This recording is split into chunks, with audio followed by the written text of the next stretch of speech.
looking at last week, we had Craven decided, and I think you even wrote, as you dropped this, you were like, I just hate my Twitter mentions, but I did this anyway. You ranked the game day atmospheres across the state in FBS. And I don't want to get into the full thing because, again, I want people to go actually read it. But I do want to get into people's opinions here on what makes a game day atmosphere because everybody has something different. I think sundresses. Yes. SEC. No, I'm just kidding. Craven. God, turning your mics off. Jesus. You have 3 guys on this podcast now. Craven, I do want to get your thoughts on when you were looking. I did that just for Mallory. I know you did. I know you did. Just to see the reaction. Which is what the reaction was. When you were putting this list together, what was the immediate thing where you were like, usually there's something that comes to your mind when it comes to game day atmosphere. Full stadiums. Full stadiums. Yeah. Okay. Yeah. Like for me, an atmosphere needs to be, a packed house, people outside, people trying to get in, the lines being long, the excitement level. You walk around, a campus at a dud game and it's halfway full and people are showing up late or just because they know that they can. Like to me, that's not what it's about. I get to a game 3 hours before it starts, right? That's when I park my car. I want to see people out there hanging out, partying. As the press box opens and it gets to an hour and a half before the game, how full does it get? So to me, that's what I think of when I think of atmosphere, just like the rowdiness of it. I like that. Carter, I'd go tailgating is my number one because a lot of times you'll be at a school and if they've got off-campus tailgating or there's not a lot of students around stuff like that, the atmosphere is nowhere near as electric as it can be. I think the tailgating scene is huge for transitioning into the stadium and how electric that atmosphere can get. Such a young man's answer. Mallory? I also think, pushing back on that a little bit, now, North Texas has a great tailgating scene.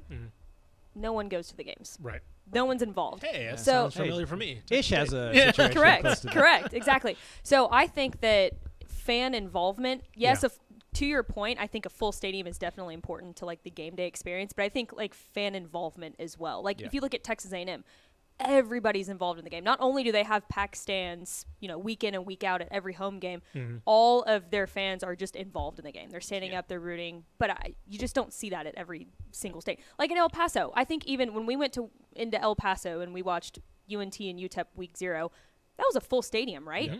But could you really say that their fans were involved in the No, game? no. Which doesn't Yeah. give me like the full best game day experience. In The my rain opinion. the rain delay hurt that one. Yeah, that's a good point. a good That's a point, good too. point. I forgot But about that. yeah, no, I absolutely like you don't want it to be church. No. Yeah. You don't want it to make it feel like you have to be crazy. there. Yeah. Right, exactly. And I think that's where I get to my kind of, I guess it's kind of a mixture because yes, I do agree that full stadium does help certainly, right? Whenever you imagine college football, you think of whether it's the Swamp in Florida, the Horseshoe, whatever things like. You think of the full stadium for At least loud. right. Sure, exactly. And I think that's where I think what's the energy? I guess is what I think of, Yes. right? Because up until I'd say last year, it definitely changed. Probably last year was the first. Let me put it this way: last year was the first time I heard DKR like as a Rocket Stadium, right? In previous years, I think probably the LSU game, when LSU came to Texas, that was like the first time I heard DKR as a Rocket Stadium.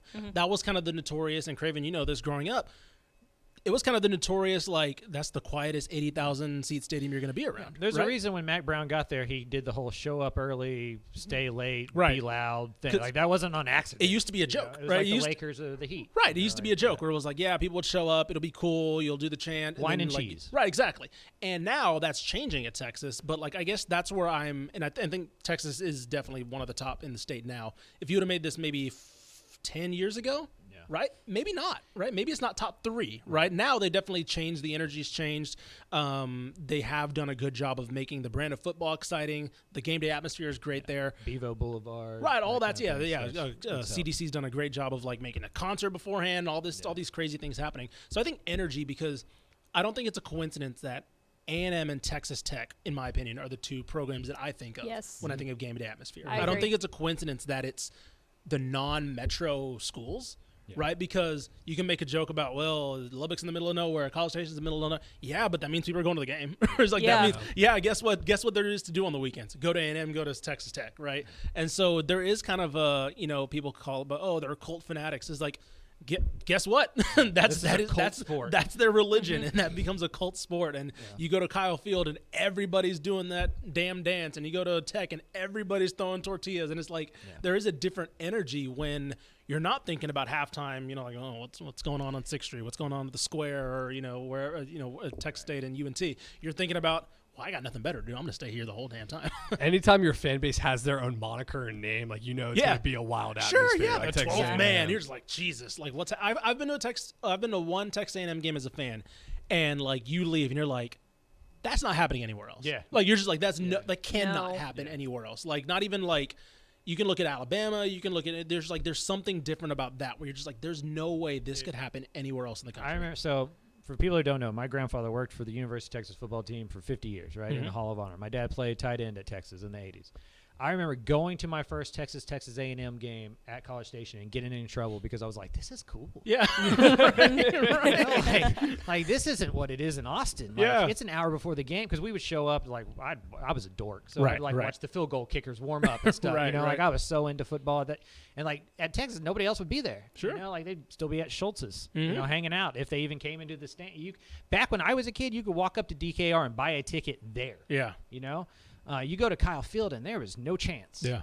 This thing's been sold out for 20 years or something like that. And so the atmosphere at Kyle Field is second to none. Like I think they're in their own stratosphere. Sure. I think so too. The conversation becomes between Jones AT&T and Lubbock and DKR. And like at their zenith, give me DKR because there's 50,000 more people able to be put in there, and it's the city of Austin and all that kind of stuff. The renovations did have But made a it louder night game there too. in Jones, Yeah. the Michael Crabtree game.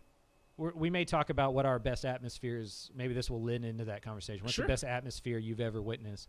The Michael Crabtree game in Lubbock is maybe the best atmosphere I've ever witnessed in the history of my life. Yeah. Like, it was absolutely insane. Yeah. It was so insane. I got in my car and I drove all the way back to Austin that night. Yeah.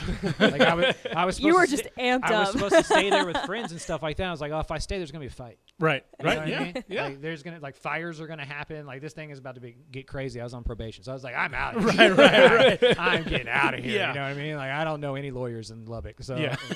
I also think that That's a good coaches point. have a big difference on what the game day atmosphere is like, because you can't tell me that the game day atmosphere at Texas Tech is anywhere near how it is now, like when Matt Wells was there, right? It's about so I winning. think Joey McGuire Yeah, definitely it is has about winning. increased right. I guess Yeah. it's about winning too. it's about winning and just like how much you love that program right now. Right, Like I'm exactly. a UTSA grad and I've walked into the Alamo Dome. Sometimes not all that excited to be there. right. Yeah. I was like, we're about to get our ass kicked. Right. You know what I mean? Like, but now you go to UTSA game and it's like, it's happy. Everybody's excited to be there. Right. So, yeah, I think culture absolutely matters. And that does Definitely. start with the head coach. Well, Yep. we were talking about, so Jones AT&T versus DKR and like which one wins. Yes, DKR has like 50,000 more people or whatever, but you talked about that renovation made it louder. The renovation also, it's always empty. That South End Zone project. That's a good. Yeah. The people in there also get floor seats too, so you'll be in that okay. stadium and. That is just an entirely gray, empty patch of bleachers because they go of down. course you're down on the field level, Right. So I think or that's in the suite. or in the suite, yeah. So that's a I good think point. that's it is a little louder, but it also is just such an eyesore. That's a know, good point. on field goals and stuff like that. That's a good point. All right, so Craven, you hinted at it. Best atmosphere. You're gonna say? I mean, that's hard to beat. It's one of the best moments in college football. So or just like a Red River game. yeah, that's a good point. Carter, do you have a best atmosphere Yeah, you've experienced? I mean, I'm extremely limited sample size, but I would Sure. say 2 years ago, Texas versus Oklahoma. Though you'll remember it was the Casey Thompson game, Yes. and Texas yeah. stormed out to they were up by 20 or Yeah. felt like 30 Was that the points. Caleb Williams? The Caleb Yeah, Williams okay. game, Yep, yep. and just it was the first half, the Texas side was the loudest, most obnoxious I'd ever seen it, and then you could hear a pin drop that second half because even it was 13 points they Yeah. were ahead by, and you just knew something was about Oklahoma was going to come back because Yeah. it had the Texas students were chanting, "We want Caleb." Then he came in, and you're like, "Oh, never mind, no we don't, no we don't." Actually, never mind, no we don't. And I'll forever remember that 3rd and 19 play, that throw he had to Marvin Mims. Yeah. And I even watched that back again this year, and I'm just, how did he make that throw? Yeah. It was unbelievable, and just seeing that whole side of the Cotton Bowl just elate as he made that throw, it was goosebumps type stuff. Yeah. Mallory, do you have one? I think I think I gotta go UTSA Houston overtime last Yeah. year. That was a great one. That had to be one of the best game day atmosphere. And we even Craven and I walked around like the tailgate scene, which was really cool Sure. beforehand. I mean, Yeah. it was very different and stuff, and they were super involved. And I mean, you can speak to this a little bit. I mean, that was probably the first tailgate scene that you had seen at UTSA in years, right? Yeah, it I had been mean, a while. It had been a while since I just because it was so full and Yeah, everything, and they're and winning now. pandemic But and stuff. I Yeah. mean, that stadium was so stinking loud, and I don't even think they had the upper deck open, did they? No, they closed that off. They Yeah. did close that Yeah, off, they but like closed it off. every other stand was packed. Yeah. I mean, it was They- filled to the brim. They hung so the banner right before the they game. hung the banner and right stuff, before the game, so yeah. that had to be probably the coolest game day atmosphere. I'd say. Similar to Carter, I'm kind of limited, but the first Texas State at UTSA game in 2012. Yeah. That was a great one. It was UTSA's first season. Obviously, the first year of the football rivalry kicking off, and Rivalry. Sorry. you had to check his Twitter if you don't know what we're referencing. But that was the first year. Obviously, I think it was almost 40,000 people. Yeah. I think the UTSA home opener is still the most that they've ever had, but it was a clear second at that time. Yeah. And I think it still is. Texas State, I think it still might be. Texas State came down, obviously, because at the time they were the big brother, and UTSA was just the plucky upstart, and UTSA Then they kicked off. then they kicked off, and like UTSA was the better coach team, all that stuff. UTSA stormed the field afterward. Just being there, obviously, I was a mad sophomore, I think, at the time, but just watching, I'm like, man, that was kind of cool though. Like I was like, this is kind of cool. And then there's the infamous picture of Larry Tice at the time, athletic director of Texas State, just on the field, hands in his pocket, just watching the students, UTSA students storming the field, and a lot of UTSA fans love to throw that out there every once in a while, just to. Then for the next half Yeah. of this episode, we're going to talk about what happened for the next 10 years.